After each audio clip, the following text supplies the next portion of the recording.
RTI ಕಾರ್ಯಕರ್ತ ಸ್ನೇಹಮಯಿ ಕೃಷ್ಣಗೆ summons ಜಾರಿ ಮಾಡಲಾಗಿದೆ. ಜಾರಿ ನಿರ್ದೇಶನಾಲಯದಿಂದ ಸ್ನೇಹಮಯಿ ಕೃಷ್ಣಗೆ ಸಮನ್ಸ್ ನಾಳೆ ವಿಚಾರಣೆಗೆ ಖುದ್ದು ಹಾಜರಾಗುವಂತೆ ಸಮನ್ಸ್ ಜಾರಿ ಮಾಡಲಾಗಿದೆ.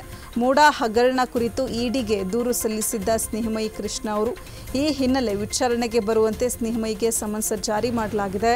ಅಕ್ಟೋಬರ್ 3ರಂದು ಬೆಂಗಳೂರಿಗೆ ಬರುವಂತೆ ಇಡಿ ಸಮನ್ಸ್ ಅನ್ನು ಜಾರಿ ಮಾಡಿರುವಂಥದ್ದು. ಆರ್ಟಿಐ ಕಾರ್ಯಕರ್ತ ಸ್ನೇಹಮಯಿ ಕೃಷ್ಣ ಅವರಿಗೆ ಜಾರಿ ನಿರ್ದೇಶನಾಲಯದಿಂದ ಸಮನ್ಸ್ ಜಾರಿ ಮಾಡಲಾಗಿದೆ. ನಾಳೆ ವಿಚಾರಣೆಗೆ ಖುದ್ದು ಹಾಜರಾಗಬೇಕು ಅಂತ ಹೇಳಿ ಸ್ನೇಹಮಯಿ ಕೃಷ್ಣ ಅವರಿಗೆ ಇಡಿ ಸಮನ್ಸ್ ಜಾರಿ ಮಾಡಿರುವಂಥದ್ದು.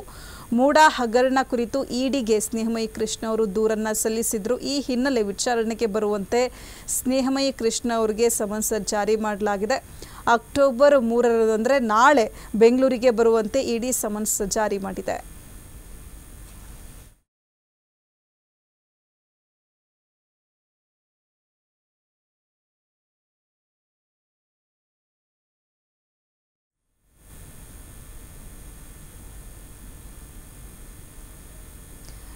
ಪ್ರಾಧಿಕಾರದಲ್ಲಿ ಸಿಎಂ ಸಿದ್ದರಾಮಯ್ಯವರ ಪತ್ನಿ ಹೆಸರಲ್ಲಿ ಅಕ್ರಮವಾಗಿ ನಿವೇಶನಗಳನ್ನು ಪಡೆದುಕೊಳ್ಳಲಾಗಿದೆ ಎಂಬ ಬಗ್ಗೆ ಮೈಸೂರಿನ ಹಿರಿಯ ವಕೀಲ ಟಿಜೆ ಅಬ್ರಾಹಿಂ ಮತ್ತು ಆರ್ಟಿಐ ಕಾರ್ಯಕರ್ತ ಸ್ನೇಹಮಯಿ ಕೃಷ್ಣ ಅವರು ರಾಜ್ಯಪಾಲ ತಾವರ್ಚಂದ್ ಗೆಹ್ಲೋಟ್ ಅವರಿಗೆ ದೂರನ್ನು ಸಲ್ಲಿಸಿದರು.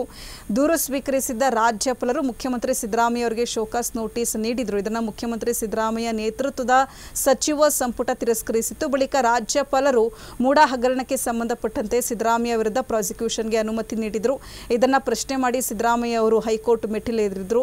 ವಾದ ಪ್ರತಿವಾದಗಳನ್ನು ಆಲಿಸಿದ ನಾಗಪ್ರಸನ್ನ ಅವರ ಏಕಸದಸ್ಯ ಪೀಠ ಸಿದ್ದರಾಮಯ್ಯ ಅವರ ವಿರುದ್ಧ ಲೋಕಾಯುಕ್ತ ತನಿಖೆಗೆ ಆದೇಶಿಸಿತ್ತು.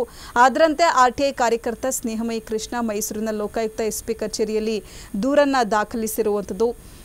ಈ ಒಂದು ವಿಚಾರಕ್ಕೆ ಸಂಬಂಧಪಟ್ಟಂತೆ ಇಡಿಯಿಂದ ಸಮನ್ಸ್ ಜಾರಿ ಮಾಡಲಾಗಿದೆ.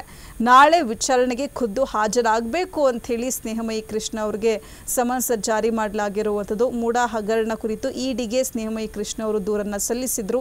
ಈ ಹಿನ್ನೆಲೆ ವಿಚಾರಣೆಗೆ ಬರುವಂತೆ ಸ್ನೇಹಮಯಿ ಕೃಷ್ಣಗೆ ಸಮನ್ಸ್ ಜಾರಿ ಮಾಡಲಾಗಿದೆ. ಅಕ್ಟೋಬರ್ 3ನೇ ತಾರೀಕು ಅಂದರೆ ನಾಳೆ ಬೆಂಗಳೂರಿಗೆ ಬರುವಂತೆ ಇಡಿ ಸಮನ್ಸ್ ಜಾರಿ ಮಾಡಿದೆ.